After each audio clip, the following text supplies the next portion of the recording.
A girl took a babysitting job, planning to look after two kids for just a few hours, but that evening quickly turned into a real-life horror story.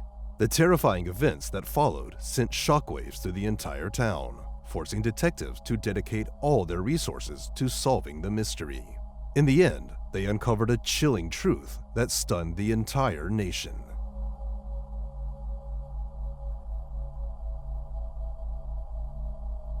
Karen Slattery was born on September 18, 1969, in New York. She had an older brother and loving parents who were devout Catholics. When Karen was just a year old, the family decided to move to Florida, eventually settling in a suburban town called Boynton Beach. As she grew older, Karen started attending the local Catholic school and got involved in various activities like softball, swimming, and gymnastics. Living in a coastal town, she and her friends often spent time at the beach, soaking up the sun and enjoying the warm ocean waters. A few years after their move, Karen's younger sister was born, and the two became very close. Her little sister looked up to her, mimicked all of her interests, and basically saw Karen as a role model.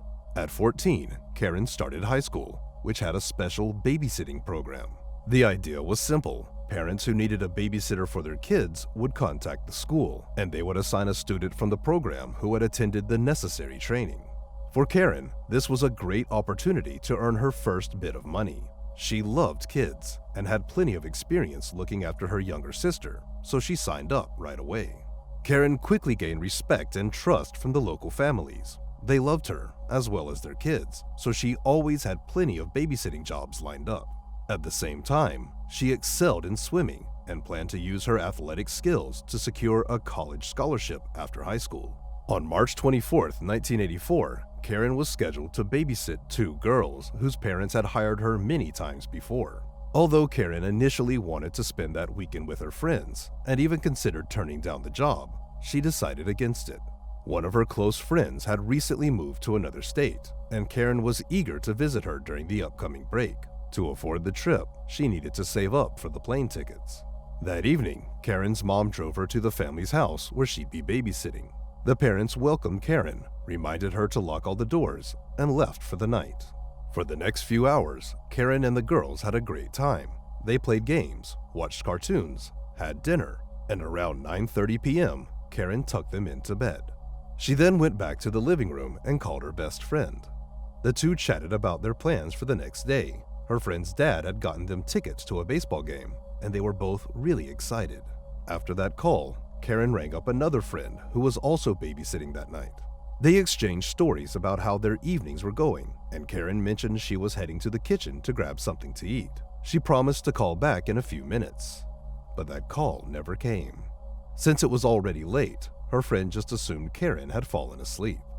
Around midnight, the girl's parents arrived home and immediately noticed something odd. The porch light was off, even though they always left it on at night. Inside, the house was completely dark, and even the TV was turned off. As they approached the front door, they realized it wasn't locked. Assuming Karen might have forgotten to lock it, they entered the house and started calling her name, but there was no response. They began turning on the lights, and when they reached the kitchen, they were met with a horrifying sight. A massive pool of blood covered the kitchen floor. The phone, which hung on the wall nearby, was dangling from its cord, and a long trail of blood led from the kitchen down the hallway toward the bedrooms where the children were sleeping. Both bedroom doors were closed, but they noticed light coming from under one of them. Fearing someone might still be inside, the father told his wife to run to the neighbors and call the police. He stayed behind, torn between wanting to check on his daughters and dreading the possibility that they might already be dead, so he couldn't bring himself to open the door. A few minutes later, a patrol officer arrived on the scene. He instructed the father to wait outside and began searching the house. Opening the door to the girl's bedroom, he found them both lying in bed, both sound asleep and unharmed. The officer carefully picked them up and carried the girls outside to their parents, who were overwhelmed with relief that their children were safe. But their relief quickly turned to dread as they remembered about Karen and informed the officer that there was another girl inside the house. The officers went back and followed the trail of blood, which led to the master bedroom door. When he opened it, he discovered a body on the floor. He checked for a pulse, but there was none. While he was in the room, more police officers and an ambulance arrived at the scene. Investigators quickly identified the victim as Karen Slattery. Her clothes were partially missing, suggesting a possible assault, and a towel had been placed over her face. Her body showed multiple injuries consistent with stab wounds. After Karen's body was taken away for further examination, detectives began searching the house for clues. They noticed that a window in the living room was open, and the screen had been cut. They also found boot prints and trampled vegetation outside several windows, indicating that the perpetrator might have been watching Karen from outside before cutting the screen and breaking into the house. The investigators found a few more unusual clues. In addition to the boot prints, there were also barefoot tracks on the ground, as well as inside the house. This suggested that the perpetrator had removed their boots before entering. During their conversation with the homeowners, police learned that Karen always locked the front door when she was babysitting. Given that the door was unlocked when they returned, the detectives realized the killer might have exited through it after the attack. As for the open window, the homeowners explained that they had left it open before leaving because the weather was cool and fresh that day. Realizing that their action might have allowed the killer into the house, they were both shocked and began blaming themselves for Karen's death. The police also discovered bicycle tracks in the yard, indicating that the killer had likely arrived on a bike and used it to flee the scene. They managed to follow the tire tracks to the main road along the coast, but the trail ended there. Forensic experts attempted to take casts of the barefoot prints, but they were all smeared. They also couldn't find any foreign fingerprints anywhere in the house, which was highly unusual. From the evidence in the bathroom, it appeared that the perpetrator had taken a shower, yet even there, no fingerprints were found. Investigators believe the attacker struck Karen while she was standing by the phone in the kitchen. Nearby, they found a bloodied hammer, which might have been the initial weapon. No knife matching the wounds on the victim was found in the house, indicating that the killer had likely taken it with him. The hammer, it turned out, was taken from a cabinet inside the house, suggesting that the killer had searched for it before attacking Karen. He had also taken a pair of women's gloves from the same cabinet, which he probably took with him when he left. No other items, including valuables, were missing from the home, which cast doubt on the idea that it was a robbery gone wrong. The medical examiners found 18 stab wounds on Karen's body, which were determined to be the cause of death. They also confirmed that she had been assaulted and found biological material on her body, but DNA analysis was still in its infancy at the time and wasn't widely used. Interestingly, a piece of chewing gum was found stuck to her shorts. Karen had recently had her braces removed and was excited to finally be able to chew gum again. But the experts were puzzled about how it ended up on her shorts, speculating that the killer might have placed it there. With no other substantial leads, the police turned to the public for help, asking for any information about suspicious men who might be riding bicycles and behaving oddly around town. Investigators also began looking into individuals with prior records for breaking and entering, hoping to find a connection to the crime. The news of Karen's murder sent shockwaves through the entire town. Parents became fearful, convinced that a dangerous criminal was on the loose, and stopped letting their children go anywhere alone. The school's babysitting program also underwent a major overhaul. What used to be a common practice of having students babysit in the children's homes was now deemed too risky. From then on, the girls were instructed to be vigilant at all times, double-check all windows and doors, and if possible, work in pairs. It was even suggested that parents drop off their children at the babysitter's house instead, and pick them up afterwards. The local police department dedicated nearly all of its resources to the case, as the community demanded to catch the killer as quickly as possible. They tried to speak with the girls Karen had been babysitting, hoping they might have seen something. One of the girls mentioned being woken up by a man with blood on his face, but she couldn't remember any details. As for the parents, a theory quickly emerged that they might somehow be involved in the murder. The suspicion was largely driven by the fact that they had the opportunity to commit the crime, even though no clear motive was apparent. The suspicions only grew when the family moved to another state just 2 days after the incident. Soon, the police had another suspect. One of the officers was investigating a completely unrelated case involving the burglary of a mobile home. When the detective tracked down the culprit, he discovered that the suspect had been getting around on a bicycle. But that wasn't all. Traces that looked like blood were found on one of the bike's handlebars, and a piece of gum was lodged in the spokes. The gum was the same color as the one found on Karen's shorts. The investigators sent the bike to the lab and began considering the possibility that Karen's murder might have been the result of a botched burglary. However, the lab results showed that the gum was a different flavor, and what they thought was blood on the handlebar turned out to be just paint. As the police continued their search for the killer, Karen's friends and family organized a fund to offer a reward for information leading to an arrest, starting with $10,000. The amount quickly grew to $30,000 and eventually to $50,000. The community was eager to bring the perpetrator to justice, not only to find closure for Karen's family, but also for their own safety. This significant amount of money led to thousands of calls flooding into the police department, and officers tried to follow up on every lead. A large number of people urged them to investigate the parents of the girls Karen had been babysitting, believing they might be involved in the murder. Eventually, the detectives had to make a public statement, clarifying that the parents were not considered suspects and that their alibi had been thoroughly verified. Not long after, a woman living just a few streets away from the crime scene contacted the police with a rather strange story. She said that she had returned home to find drops of blood on the floor and a note addressed to her nephew. Investigators reached out to the nephew, who confirmed the woman's account. According to him, the note was from his 22-year-old friend, who had a criminal record and had left the state the day after Karen's murder. Detectives tracked down the man in Ohio, where he admitted that he had indeed written the note and slipped it through the mail slot at the woman's house. But he claimed he didn't see any blood and insisted that he had nothing to do with the murder. He agreed to provide a DNA sample and undergo a polygraph test. During that test, the operator flagged several of his answers as deceptive, but the man continued to deny any involvement in the crime. In the end, with insufficient evidence to make an arrest, the police had no choice but to continue their investigation. Around this time, the county police department received a new, expensive device that could detect fingerprints with 10 times the efficiency of older technology. The investigators working on Karen's case requested to borrow the device and decided to re-examine the crime scene.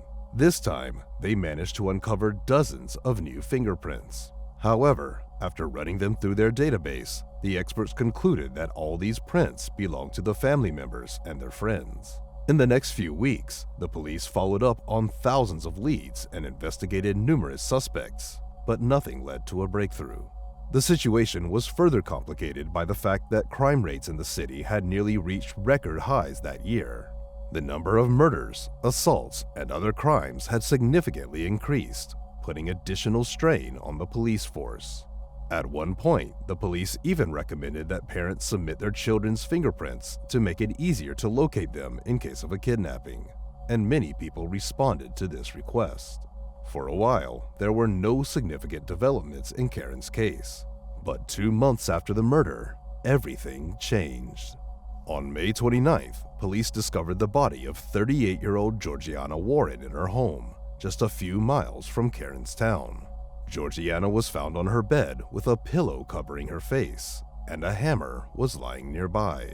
The house showed numerous signs of a struggle, including traces of blood on the bed and in the bathroom, as well as indications that the perpetrator had taken a shower. Investigators determined that the killer likely entered the house through a window. Medical experts found that Georgiana had been assaulted and recovered biological material from the body. The detectives couldn't help but notice the striking similarities between this murder and Karen's. It was almost a replica. Georgiana's 2 daughters were in the house that night, but the attacker left them unharmed and they heard nothing. Everyone suspected that the same person was responsible for both crimes, but once again, no fingerprints were found at the scene. At the end, experts decided to examine a book found next to the bed, checking all of its pages for fingerprints. They hoped the killer might have touched it during the murder, so they used the expensive new device to analyze every page. And this effort paid off. They discovered a foreign fingerprint on page 43, which could potentially belong to the murderer. In 1984, there were no digital fingerprint databases, but the detectives were able to compare this print with those of all suspects, hoping for a match. They also uncovered another possible link between the murders of Karen and Georgiana. It turned out that one of Karen's friends had been babysitting her children just days before the murder. Detective Kevin McCoy began to consider that the elusive killer might be connected to other cases that weren't immediately obvious. The perpetrator's ability to avoid leaving fingerprints and evade witnesses suggested significant experience with such crimes. McCoy then recalled an unusual case he had been assigned a month before Karen's murder in Boca Raton. An unknown man had broken into a woman's bedroom, struck her several times with a heavy object, removed her clothing and ring, and then simply left. The woman survived, but the injuries resulted in severe brain damage. Detective McCoy suspected that the same perpetrator might be responsible, but unfortunately, the victim was unable to recall any details about the attacker. As McCoy continued to search for connections to other cases, he came across another intriguing incident. On May 22nd, 2 months after Karen's murder, a woman was returning home with her son around 2 a.m. To their surprise, they saw a man removing the security screen from their window and attempting to break into the house. The woman's son chased the man, who tried to escape on his bicycle. Although the cyclist managed to briefly evade capture, the son eventually tackled him. The struggle was short, but the man managed to break free and escape by jumping into a canal, disappearing from view. In his haste, the man left behind not only his bicycle, but also his sneakers, which were found under the window. It appeared he had removed them before the homeowners returned. 2 days later, a woman in the same town woke up to a heavy blow to her head and screamed. When she opened her eyes, she saw a man running out of her bedroom. That same evening, a man burst into another woman's bedroom and began threatening her. The woman screamed loudly, which apparently scared off the intruder. He simply turned and left. 4 days later, a similar incident occurred. An unknown man broke into another woman's home and frightened her, causing her to scream. The attacker left the house, stumbled, and fell into her pool before fleeing. Detective McCoy believed all these incidents were connected and soon focused on a new series of crimes. Over the past few months, several female students from a local university reported a man exposing himself on campus and breaking into their dorms. They all described him as a white male of average height with short, dark hair, and the police created a composite sketch of the suspect. McCoy took this sketch and began examining a large book of mugshots of individuals who had been charged with sexual offenses. As he carefully studied each face, one of them caught his eye. It looked just like the sketch. He pulled that photo out, mixed it with a few others, and then showed them to one of the students who had seen the suspect. Without hesitation, she pointed to the man she recognized. The man was 23-year-old Dwayne Owen, who had a lengthy criminal history, ranging from theft to public indecency and other offenses. This was enough to get a warrant, but there was a catch. The detective had no clue where Owen was. McCoy put out a citywide alert, sending his photo to every cop in the area. A few days later, an officer was patrolling the streets when she noticed a man who looked strikingly similar to Owen. She asked for his identification, and he presented a military ID under the name Dan Brown. The officer suspected that the ID might be fake because the man looked so much like Owen's mugshot. So, she decided to arrest him and take him in for questioning. After running his fingerprints against those on file, it was clear. This was Dwayne Owen. This allowed authorities to charge him with using a false ID, which led to his imprisonment while they focused on linking him to the murders and assaults. During interrogation, Owen admitted that the sneakers and bicycle found at the crime scene where he had tried to enter a house through a window belonged to him. He also confessed to several burglaries, but continued to deny any involvement in the murders. At the time, it was still not possible to match his DNA with the biological material from the crime scenes because the technology wasn't there yet.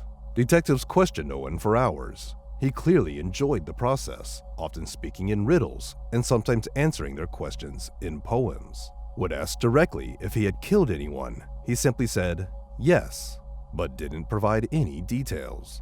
Interestingly, when they asked him how many people he had killed, he remained silent. Instead, he drew the number 2 on the table with his finger.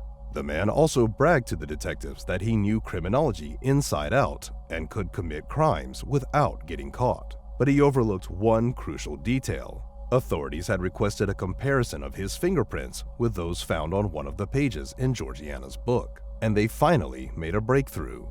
The fingerprints matched. When detectives returned to the interrogation room and informed Owen that his fingerprints had been found at one of the crime scenes, Owen responded with a smile, saying, "I must have touched that stupid book lying on the bed." Soon after, Owen began to talk, confessing to all the details of this crime. He described how he wandered the streets looking for a house with a potential victim, broke in, and carried out the murder, giving detailed accounts of Georgiana's killing. One of the most chilling details was that Owen had brought a clean set of clothes and left them on his bike, planning to change after the crime. But despite this confession, Owen continued to deny involvement in Karen's murder, and the police still didn't have any evidence to link him. So, one of the detectives decided to bluff. He took Owen's footprints, but none of the footprints at Karen's crime scene matched because they were all smudged. The detective then decided to try a little trick. He took some random photo of a bloody footprint and placed it next to Owen's footprint. Then he told Owen they had a match and now had proof he was in the house. To the detective's surprise, the bluff worked. Owen looked at the photos and admitted they did look alike. Not long after, he started confessing.